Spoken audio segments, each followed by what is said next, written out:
Gas, জ্বালানি, বিদ্যুৎ সংকট সমাধানে সরকার ব্যর্থ হয়েছে। এ ব্যাপারে আমরা দুইবার সাংবাদিক সম্মেলন করেছি। বর্তমানে বাংলাদেশের দৈনিক গ্যাসের চাহিদা হচ্ছে ৩৮০০ মিলিয়ন ঘনফুট, অথচ দেশীয় উৎপাদন ও আমদানি মিলিয়ে সরবরাহ হচ্ছে মাত্র ২৭০০ থেকে ২৮০০ মিলিয়ন ঘনফুট, অর্থাৎ প্রতিদিন ১,০০০ মিলিয়ন ঘনফুট ঘাটতি রয়েছে।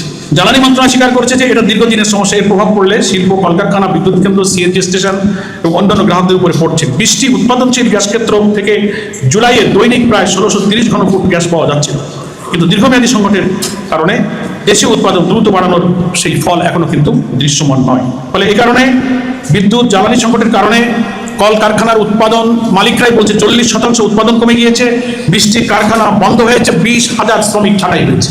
প্রিয় ভাইরা আমার, এ কারণে জামাত ইসলামীর পক্ষ থেকে সুনির্দিষ্ট প্রস্তাব দেওয়া হয়েছে।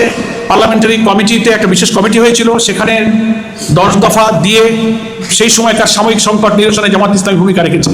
পরে আবার আমরা পরপর দুইবার যখন গ্যাসের সংকট, বিদ্যুতের সংকট, জ্বালানি সংকট, সেখানেও আমরা সুনির্দিষ্ট প্রস্তাব দিয়েছি সরকারকে সেটা সমাধানের জন্য।